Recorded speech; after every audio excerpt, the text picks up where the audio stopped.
Good morning, student. Today we will learn class 7 geography chapter 4 physical environment air. Okay, तो आज हम geography का chapter पढ़ रहे हैं।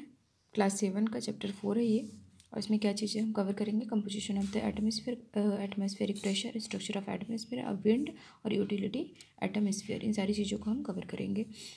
ठीक है, और ये तो हम शुरू से पढ़ते आ रहे हैं कि व्हाट इज़ अ इन्वायरमेंट। ठीक, तो उसी को आज हम थोड़ा और क्लैरिफाई करेंगे। Our earth is surrounded by a layer of atmosphere. हमारे चारों तरफ क्या है? एक लेयर बनी हुई है। ठीक, और वो लेयर क्या कहलाती है? वायुमंडल कहलाती है। लेयर किसकी है? गैसेस की। डिफरेंट टाइप ऑफ गैसेस की लेयर बनी हुई है हमारे चारों तरफ।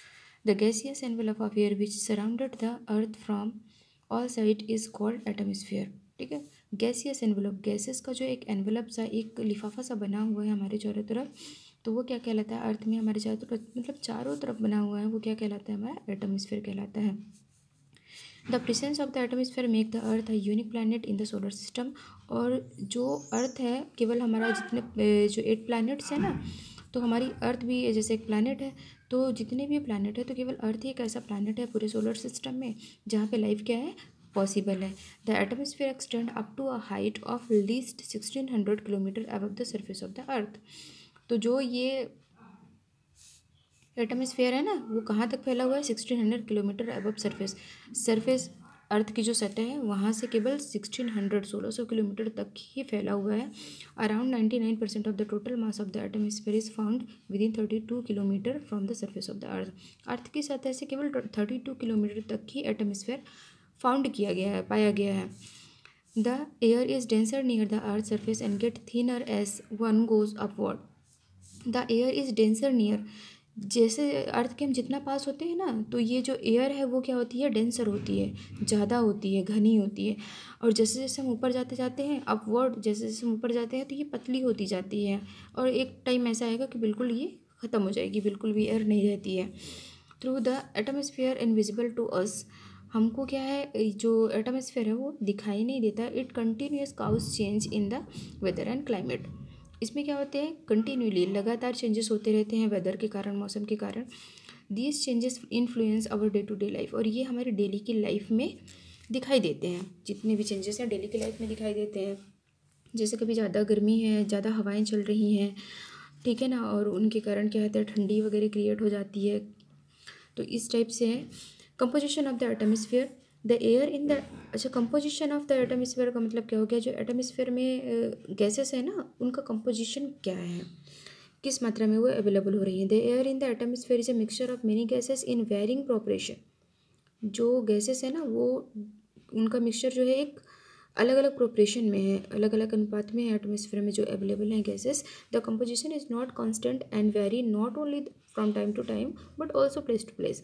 ये क्या होते हैं? इनका जो कंपोजिशन है ना, जो ये मिली हुई है गैसें, ये क्या होती है? टाइम टू टाइम चेंज तो नहीं होती है, बट ये प्लेस टू प्लेस चेंज हो जाती हैं। जैसे कि यहाँ एमपी में क्या है, जो अभी वेदर है, इसके जस्ट अपोजिट वेदर होगा अदर प्लेसेस पे। जैसे यहाँ पे जम्मू कश्मीर में क्या और ज़्यादा ठंडी होगी, इस टाइम पे यहाँ पे हल्की ठंडी पड़ रही है, तो वहाँ तो और ज़्यादा ठंडी होगी।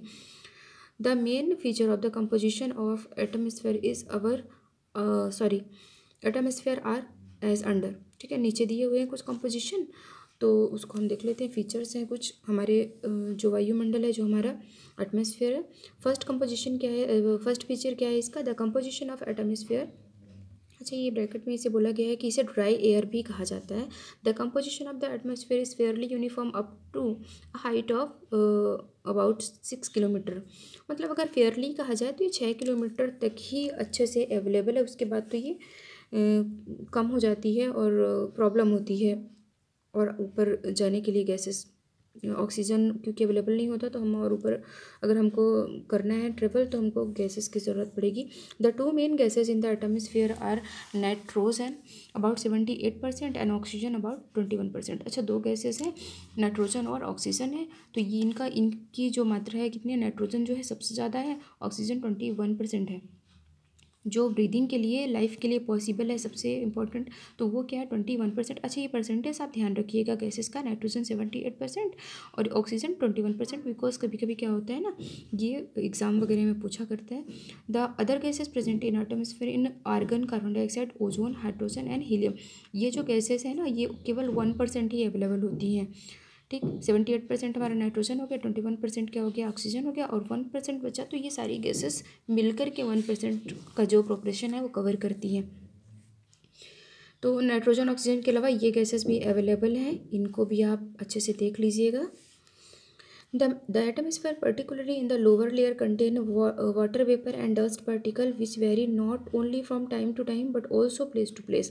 अब एटमॉस्फेयर में जो है ना, particularly in the lower layer, सबसे नीचे की जो लेयर होती है, कंटेन वाटर वेपर, ये भाप जो होती हैं, ये पानी की जो भाप वगैरह होती है उनको भी कंटेन करके रखती है।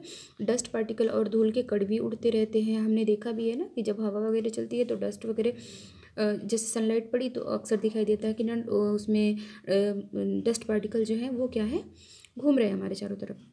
तो ये भी क्या है कि टाइम टू टाइम तो चेंज नहीं होता, बट प्लेस टू प्लेस क्या है, चेंज हो जाता है। The heavier gases like oxygen are founded mostly in the lower layer. Oxygen क्या होती है, सबसे नीचे की लेयर में ही अवेलेबल होती है, तभी तो हम ब्रीथ कर पाते हैं ना। That is why the mountain have to carry oxygen mask while scaling very high peak. इसीलिए माउंटेनर्स जो होते हैं ना, वो क्या होते हैं, जब हाई पीक पे जाते हैं, बहुत ऊपर की चढ़ाई पर वो जाते हैं चोटियों में, तो वो ऑक्सीजन मास्क लेके जाते हैं और पीठ में वो ऑक्सीजन सिलेंडर्स भी लेकर के जाते हैं, बिकॉज वहाँ ऑक्सीजन लैक होता है, वहाँ बिल्कुल भी ऑक्सीजन अवेलेबल नहीं होता है और उन्हें ब्रीदिंग में प्रॉब्लम आती है। और हमने पढ़ा भी है कि जैसे जैसे हम ऊपर जाते जाते हैं गैसेस क्या होती हैं, वो थिन होती जाती हैं। There are also some impurities, और इसमें इम्प्योरिटीज़ भी होती हैं, अशुद्धियाँ भी इसमें होती हैं, like dust, smoke, salt, carbon monoxide and other chemical in the lower layer of the atmosphere. तो इसमें डस्ट भी होती हैं, स्मोक, धुआं भी होता है, सॉल्ट, कार्बन मोनोऑक्साइड होता है। अच्छा, कार्बन मोनोऑक्साइड जो होती है ना, ये सबसे हार्मफुल गैस है, ठीक है। इससे क्या हो जाता है, लाइफ इंजरीज भी हो सकती हैं। And other chemical in the lower layer of the atmosphere, और दूसरे केमिकल भी अवेलेबल होते हैं जो कि हमारे लिए हार्मफुल होते हैं, ठीक है। ये हमारा पार्ट फर्स्ट कवर हो गया इसका, और ये लगभग 3 पार्ट में कवर हो गया। चैप्टर भी काफ़ी बड़ा है। वीडियो लाइक करिए अगर आपको पसंद आई है तो। Thank you so much.